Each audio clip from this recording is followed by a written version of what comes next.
Máj 2027. Výstava Histórie ľudstva. Toto rušné múzeum v posledných týždňoch priťahovalo 10 000 návštevníkov z celého sveta. Dôvod? Záhadný artefakt, ktorý objavil malý chlapec pri hre v piesku na pláži v lete 2026. Netušil, že práve odhalil niečo, čo zmení pohľad na minulosť. Pri kopaní lopatkou v piesku sa mu začali rysovať črty akejsi starodávnej truhlice. Zavolal na otca. Ten zostal v nemom úžase. Chlapec chcel svoj tajomný nález vykopať sám, otec mu len zvedavo asistoval. Keď truhlicu konečne vytiahli, spoločne ju otvorili. To, čo zbadali, im takmer vyrazilo dých. Vo vnútri ležal záhadný zlatý predmet, absolútne nepoškodený. V priebehu pár sekúnd sa okolo nich zbehla skupina ľudí, každý si to okamžite začal fotiť a natáčať. Utajiť tento objav bolo nemožné. Správy sa šírili svetelnou rýchlosťou, ešte v ten deň obleteli médiá a o pár dní o ňom hovoril celý svet. Bolo neskoro niečo zatajovať, ako by sa to stalo v minulosti a určite aj v súčasnosti kdekoľvek vo svete, kde sa objavili tajomné artefakty, ktoré nezapadali do vopred napísanej histórie ľudstva pár ľuďmi, ktorí o tom rozhodovali a rozhodujú doteraz, čo môžu bežní ľudia vidieť a o čom sa môžu dozvedieť. Tak ako história Egypta, ktorá je úplne iná, ako nás učili a ako nám ukazujú doteraz, ale o tom inokedy.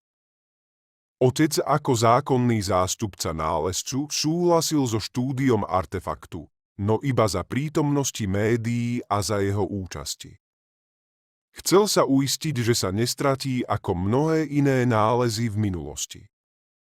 Najlepší vedci z odboru na ňom pracovali celé týždne. Výsledky všetkých šokovali. Artefakt sa každých 23 dní aktivoval a na jeho povrchu sa dočasne menili symboly. Materiál bol zo zlata v kvalite, akú na Zemi ešte nikto nevidel. Okolo predmetu sa vytvárala energetická aura neškodná pre ľudí, no nepodobala sa ničomu, čo poznáme. Rôzne analýzy veku sa rozchádzali vo výsledkoch, no ani jedna neurčila menej než 50 000 rokov. 50 000. Koľko ešte o našej minulosti nevieme? Výsledky zverejnili všetky médiá, artefakt nie je pozemského pôvodu. A jeho účel? Objavilo sa množstvo teórií. Viacerí špičkoví vedci sa zhodli, že ide pravdepodobne o prostriedok na kontaktovanie tých, ktorí ho na Zemi zanechali či už zámerne, alebo omylom. Ale ako sa má správne aktivovať, nevedel nikto. Reakcie po celom svete sa nedali opísať. Ľudia boli hladní po informáciách. Otec chlapca súhlasil s vystavením artefaktu v múzeu. Predmet bol chránený najlepšími zabezpečovacími systémami a non-stop strážený elitnou prezidentskou gardou. Dni plynuli a múzeum bolo každý deň preplnené. Školské výlety, zahraničné zájazdy, novinári, médiá, vedci, rôzni zvedavci, všetci chceli vidieť ten zázrak na vlastné oči. A potom, 1. májového dňa roku 2027, keď bolo múzeum opäť na prasknutie, sa medzi návštevníkmi objavil manželský pár so synčekom. Bežná rodinka žijúca v jednej štvrti väčšieho mesta, akých tam sú tisíce. Bežný deň ako každý predtým. No práve vtedy sa stalo niečo, čo nikto nečakal. Skok v čase do dávnej minulosti.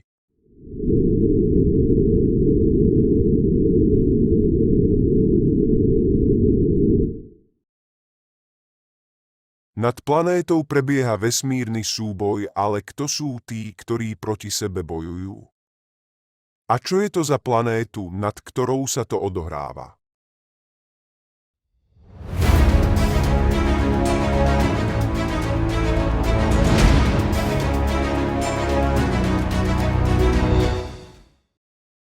Skúsme viac nahliadnúť do histórie našej slnečnej sústavy. V dávnej minulosti naša slnečná sústava vyzerala trochu inak.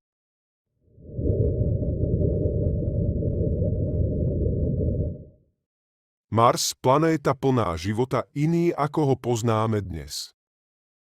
Zelený s dostatkom vody a osídlený neznámymi bytosťami. Zažil väčšiu katastrofu, dopad asteroidu, ktorý narušil stabilitu planéty. Mars sa ešte ako tak spamätal a život pokračoval ďalej, no stopy po dopade boli zreteľné.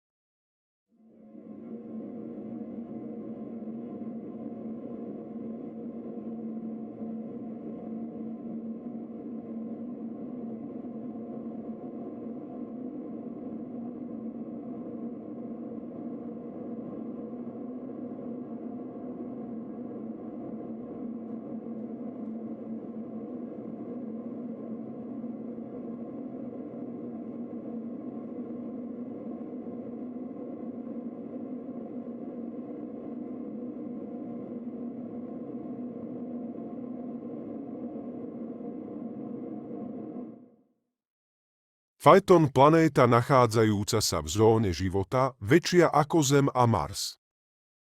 Rovnako plná života a osídlená bytosťami, ktoré boli veľmi podobné ľuďom na Zemi. Po tisícročia prekvitala. Mala nádhernú architektúru, ktorá nám musí byť povedomá. S bytosťami na Marse mala len diplomatické vzťahy, no obyvatelia Phaetonu im podali pomocnú ruku, keď na Mars dopadol asteroid. Planéty žili celé generácie a tisícročia v miery.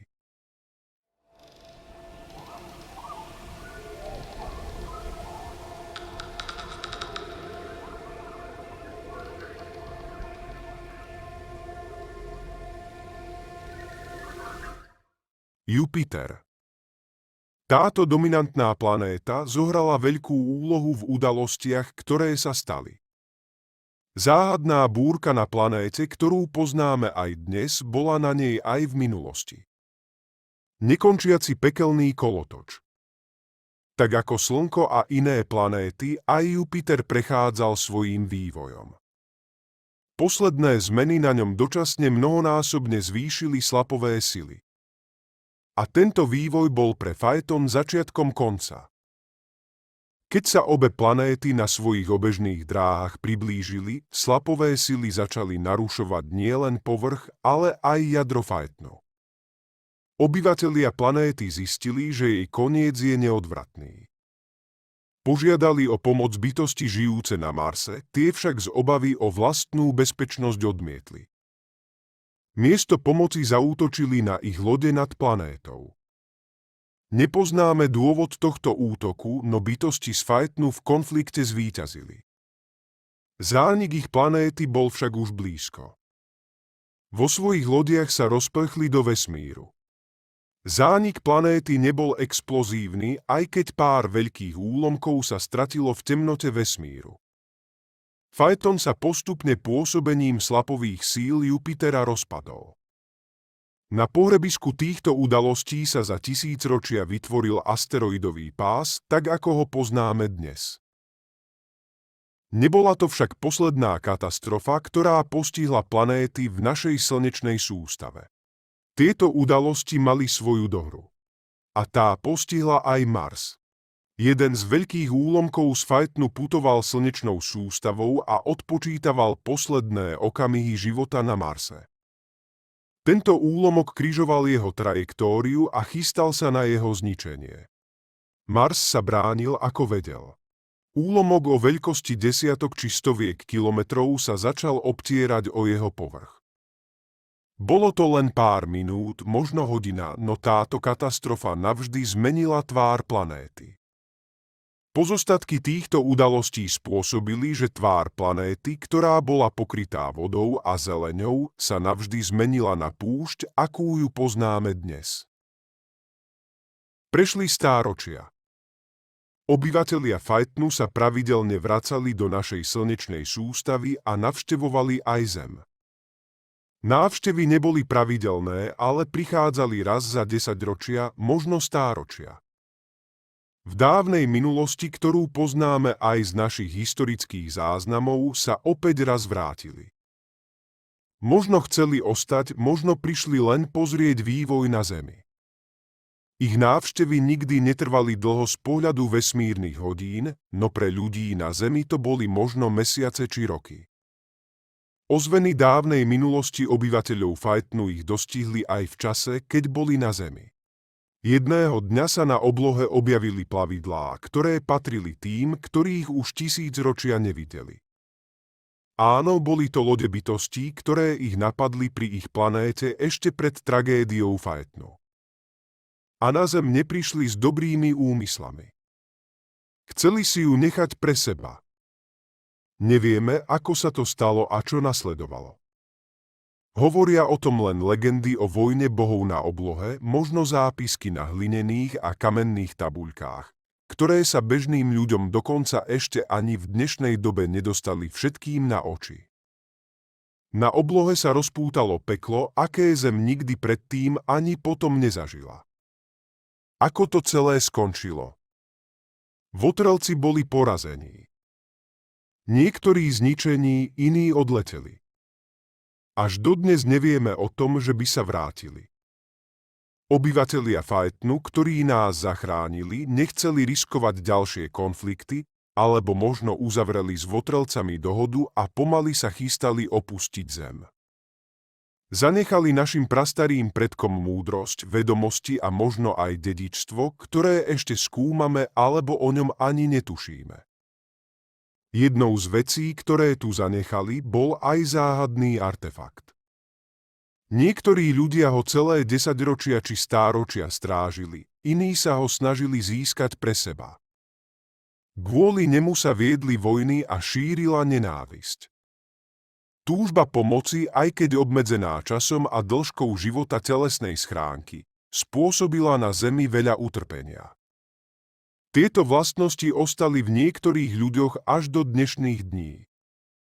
Artefakt putoval stáročia doslova z rúk do rúk, až sa stratil v krvavých dejinách ľudstva. Po dlhom čase o ňom zmizli všetky záznamy. Nikto si už nepamätal, kde skončil. Až do leta roku 2026, keď ho našiel malý chlapec na pláži. Čo sa dialo potom, už viete, ale... Späť do májového dňa v Múzeu 2027. Návštevné hodiny sa pomaly končia. Chlapec, ktorý bol tiež zvedavý na zlatý poklad, požiadal rodičov, aby si ho ešte pred odchodom mohol raz pozrieť. Múzeum sa vyprázdňovalo, blížila sa záverečná.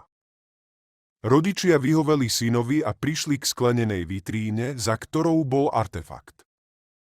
Dotkol sa skla a vtedy sa stalo niečo nečakané. Artefakt začal vydávať obmedzený lúč zlatistého svetla. A čo sa stane teraz? Čo ak je jeho účel taký, ako povedali naši najlepší vedci, aby otvoril spojenie s bytosťami, ktoré ho tu zanechali? Sme na to ako svet pripravení? Čo sa stane, ak naozaj prídu? Čo ak sú tie bytosti mocnejšie ako všetky naše prostriedky, ktorými by sme sa dokázali brániť? A chceme to vôbec? Je v nás strach zažiť takéto udalosti, alebo sme ako ľudstvo až príliš odvážni, aby sme to prijali? A čo ak je jeho účel úplne iný? A čo si myslíte vy?